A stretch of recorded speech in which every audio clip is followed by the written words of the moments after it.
Kualiti tidur jangan dipandang ringan, agar selamat setiap perjalanan. Tidur itu satu keperluan, bukan sekadar satu pilihan. Jangan jadikan diri mangsa kerana kelalaian yang tak terkawal. Profesor Dr. Louis, suara peringatan. Jaga tidur, jaga kehidupan. Sesaat terlelap, boleh meragut. Jangan biarkan nyawa terputus. Bila mendengar lagu ni, saya pun tak jadi nak mengantuk. Kalau kita dengar waktu memandu pun mungkin lagu apa ni kan, kita pun terbuka mata kita. Tak jadilah kita nak mengantuk. Tapi itulah dia. Kita sebenarnya bercakap tentang mengantuk waktu memandu ni seringkali terjadi dan dikhawatiri akan menyebabkan perkara-perkara yang tidak diingini seperti insiden dan sebagainya.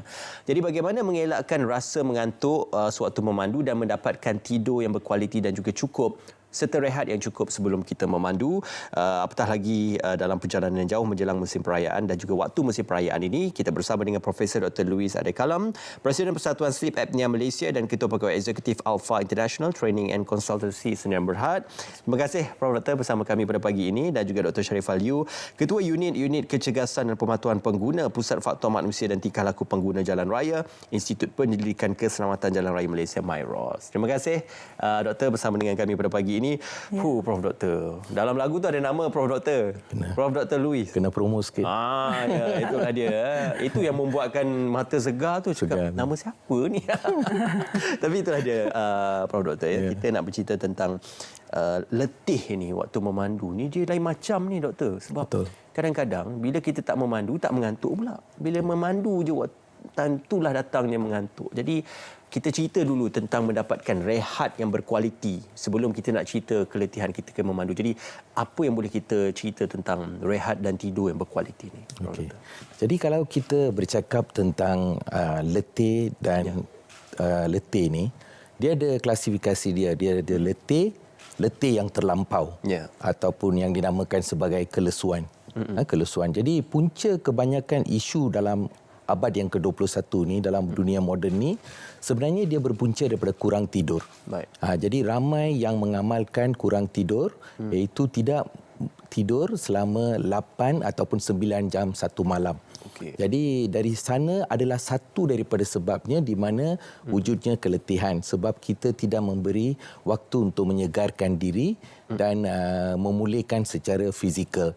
Dan bila kita bercakap tentang letih ni, dia mula daripada, dia ada dua jenis. Satu letih fizikal, satu lagi letih mental.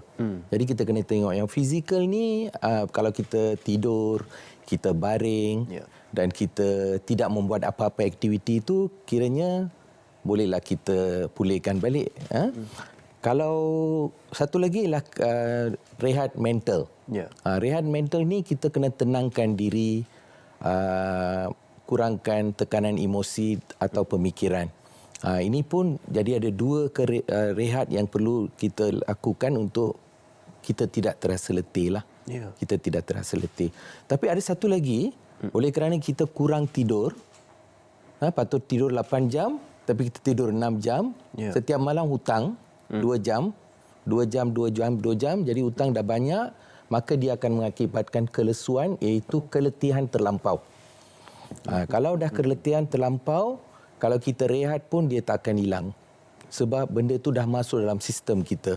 Sistem badan kita, dia perlukan satu perubahan lifestyle ataupun perubahan corak hidup kita lah. Jadi topik dia besar.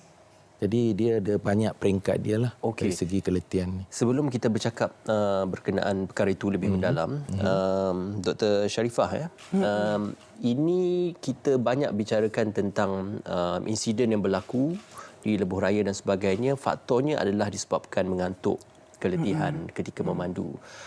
Berdasarkan pandangan MIROS sendiri, apa perkara-perkara penting untuk kita ketahui tentang mencegah pemanduan dalam keadaan mengantuk ataupun melakukan pemanduan yang selamat, khususnya untuk mengelakkan rasa mengantuk, letih dan sebagainya? Okey, terima kasih Encik Ismail. So kalau kita tengok punca yang menyebabkan kemalangan ni jalan raya ada 3 faktor. Satu dari manusia, keduanya kenderaan, dan ketiganya adalah jalan. Kalau kita tengok, kalau kita overcome ni 3, maka kita akan mengurangkan risiko tu. Okey. So contohnya manusia kalau kita panggil HRV, bukan Honda HRV tapi HRV itu stand for Human, Road and Vehicle.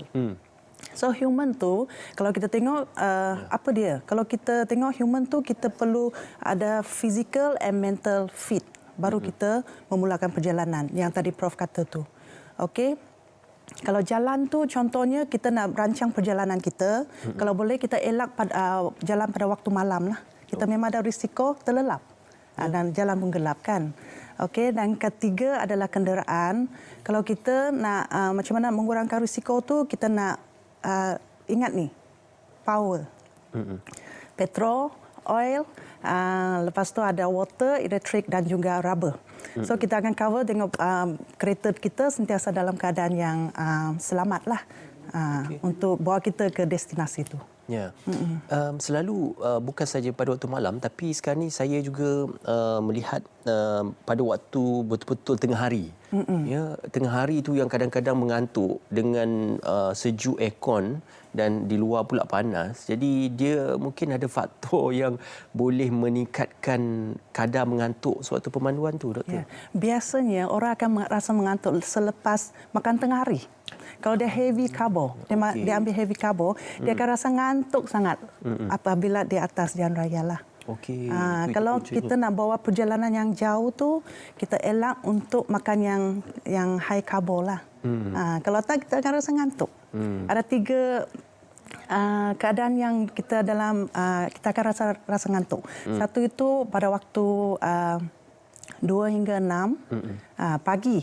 Kalau kita bawa, kita cuba elak masa tu kita bawa 2 pagi hingga 6 pagi. Memang rasa ngantuk sangat. Dan keduanya pada waktu tengah hari yang lepas lunch tu. Dalam 2 keadaan ni. Sorry. Perut dah kenyang, nasi kandar. Nasi kandar tu. Apa lagi kan? Tambah lagi cuaca panas. Macam tu lah. Okey, Prof. Doktor. Tadi Dr. Sharifah sebutkan pemanduan dalam jarak yang jauh dan waktu yang panjang. Ini juga antara penyebab dan faktor besar bagi insiden yang berlaku ketika pemanduan. Jadi macam mana kita nak buat biar proses pemanduan itu sentiasa refresh, rejuvenate dan segar sepanjang pemanduan itu?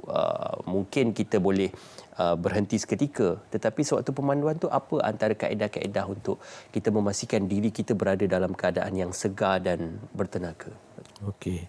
Yang pertamanya sebelum permulaan kita kena rancang benda ni Sebelum memulakan perjalanan itu, kita kena mula daripada sana. Maksudnya kita perlu berehat, perlu tidur cukup 8 jam. Pastikan juga kita hydratekan badan dengan meminum air yang banyak. Minum air yang banyak supaya kita hydrate our body lah, kita punya badan ni. Dan satu lagi, saya selalu syorkan kepada peserta-peserta yang menghadiri kursus dan latihan saya, saya kata minum air banyak. Jadi walaupun kita ni bila dah pegang steering ni tak nak berhenti, kalau boleh nak terus sampai ke kampung, tak mau berhenti juga. Walaupun kita tahu perlu berhenti selepas 2 jam untuk berehat. Jadi maka apa yang kita buat bila kita minum air terpaksa ke tandas. Jadi kita suka tak suka terpaksa berhenti di rest and relax lah, ataupun rehat dan rawat pusat-pusat seperti ini. Jadi meminum air yang banyak juga boleh membantu. Tetapi sebelum memulakan perjalanan juga pastikan kalau boleh makan makanan yang berprotein. Dan juga karbohidrat kompleks. Bukan karbohidrat tapi karbohidrat kompleks. Ini akan membantu. Contohnya macam kalau kita cakap pasal protein ni, memang macam makanan seperti daging, ikan. Ikan ni cakap pasal makan dah lapar pula rasanya. Tak makan lagi. Jadi ikan sardin, tuna, salmon fish, ni memang banyak dia punya protein, kandungan protein. Lepas tu kita makan lebih kepada karbohidrat ni. Kalau makan macam pisang, apple, buah-buah macam ni, dia kurang lambat mencerna. Lambat digestion dia, jadi dia dapat kekalkan kita lebih tumpu dalam penumpuan masa ketiga membawa kenderaan lah. Ini antara yang kita boleh buat. Tapi kalau kita dah mula bawa kenderaan, maka saya syorkan pastikan setiap 200 km tu mereka kena berhenti sekejap, berehat selama 15 hingga 30 minit. Dan kalau memang mereka rasa terlalu penat atau letih, cubalah mengamalkan apa kita kata tidur sebentar ataupun power nap. Power nap dalam 10 hingga 25 minit. Power nap ni mesti pendek. Bukan tidur. Kalau tidur tu kalau lebih daripada 25 minit, dia akan masuk ke peringkat tidur lena, deep sleep. Jadi maka dia akan mengganggu dia punya mood dan akan mengganggu dia punya cara pembawaan kenderaan lah.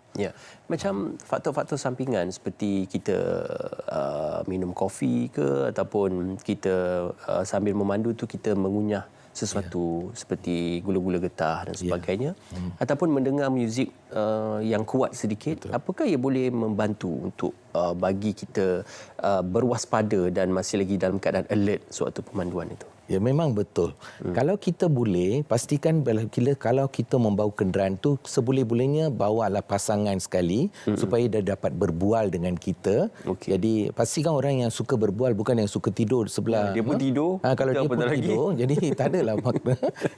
Jadi dia kena berbual, bercakap dan sebagainya. Itu satu. Kedua ialah mengunyah chewing gum ataupun gula ni memang dapat juga membantu dan juga kalau kita letak radio ataupun kita dengar lagu, pastikan dia melebihi 90 dBA. 90 dBA, bila dia kuat, dia akan merangsangkan kita punya otak dan kita akan lebih terjaga. Lagu-lagu yang ada pitch tinggi itu. Kalau boleh dengar lagu saya tadilah dalam kereta. Jadi peringatan tu. Kalau dengar lagu doktor tu dia akan sentiasa tertanya-tanya. Dia tak jadi mengantuk. Dia tanya siapa Prof Dr. Louis. Lepas tu sebagai peringatan jadi tahu sesaat boleh meragut nyawa. Jadi dia akan fokuslah lebih ingatkan pasal family dan sebagainya. Jadi lagu ni bagus. Bagus doktor. Lagu tu saya rasa sangat membantu untuk mengingatkan pengguna dan juga pemandu di lebuh raya.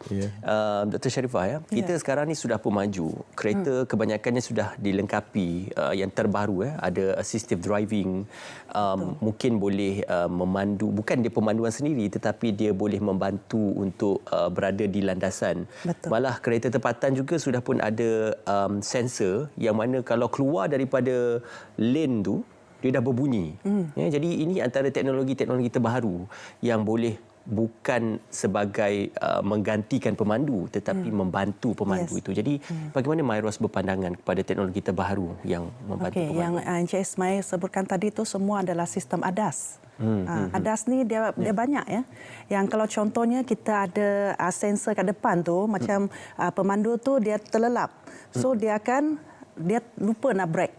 So kalau sensor depan tu ada kereta depan dia akan auto brake. Itu salah satu. Ada lain lagi contohnya lane departure warning system. Kalau lane departure warning system dia keluar dari lane tu ada garis tu dia keluar, dia akan berbunyi. Ada kereta dia kerusi akan bergetar ataupun steering tu akan bergetar. Ada lagi satu yang lane keeping assist adalah di mana kalau dia keluar dia akan automatik dia masuk balik. Kita tak perlu pusing pun steering tu. Dia akan auto masuk balik. Itu pun ada teknologi macam tu. Dan satu yang terbaru yang baru Myros pun ada dalam satu kajian ni menggunakan MV dan AI. Kita guna machine vision dan juga artificial punya intelligence untuk tengok baca pemandu punya gerak-geri muka tu. Berapa kali dia gosok mata, berapa kali dia kelip mata. Di situ kita boleh lihat ini dia mengalami masalah lesu. Dia akan getarkan kerusi dan bagi warning lah. Dia dah ada teknologi macam tu dah di pasaran. So kalau kita tengok itu adalah yang Encik Ismail kata dia untuk membantu je.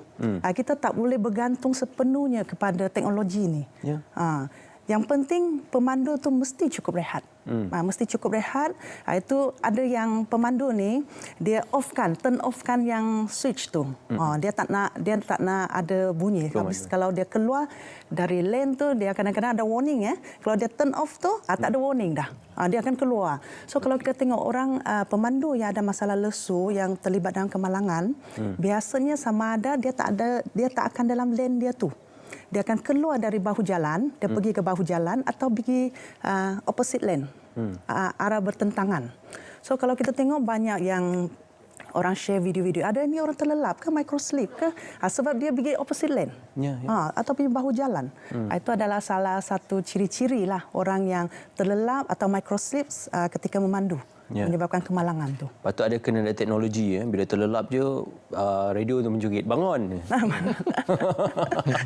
Tak ada lagi lah, tapi mungkin idea baru ataupun ada teknologi seperti itu. Tapi itulah dia Prof Doktor. Tidur ni dia split second je. Kalau dalam memandu satu saat half than one second pun boleh menyebabkan kematian. Jadi apa nasihat Prof Doktor kepada semua pemandu-pemandu yang berisiko mengalami kelesuan, keletihan ini supaya kita kenal diri kita dan kita tahu keadaan tubuh badan kita dan tidak memandu dalam keadaan tubuh badan yang mungkin tidak bersedia. Prof. Okey, nasihat saya kepada penonton-penonton Selamat Pagi Malaysia ni adalah supaya mereka cuba lihat balik dari segi sudut amalan tidur tu dulu. Amalan tidur pastikan cukup dan juga pastikan selalu rehatkan badan. Di samping itu juga penggunaan penggunaan blue light ataupun penggunaan handphone, komputer ni pastikan janganlah gunakan 2 atau 3 jam sebelum memulakan perjalanan. Rehatkan badan cukup, pastikan minum air yang banyak. Dan amalan ni kena mula. Lepas tu sekarang ni kalau kita tengok satu lagi masalah ialah kita dalam dunia di mana kita hidup secara sedentary. Maksudnya tak banyak bergerak. Jadi perlulah mereka exercise dan pastikan mereka ada pengaliran darah yang cukup supaya dia tak rasa mengantuk. Tidak rasa mengantuk. Jadi nasihat saya supaya mereka menjaga kualiti tidur, konsisten tidur dan kesihatan diri supaya keletihan ni tak akan berlaku ketika memandu serta juga kelesuan ni tidak dapat diatasi. Okey, jadi berhati-hati di jalan raya terutamanya ketiga perayaan ini. Ya, benar. Lagu sudah mula dibuat turun? Ya, boleh. Boleh download di mana? Sebenarnya lagu ni dah ada dekat YouTube. Ada dekat YouTube nanti saya pasang. Boleh. Saya buka di kereta nanti. Terima kasih Prof Doktor, terima kasih Dr. Sharifah dari Myros dan juga Dr. Dari Alpha International Training and Consultancy Berhad dan juga Sleep Apnea Malaysia. Terima kasih kerana bersama dengan kami.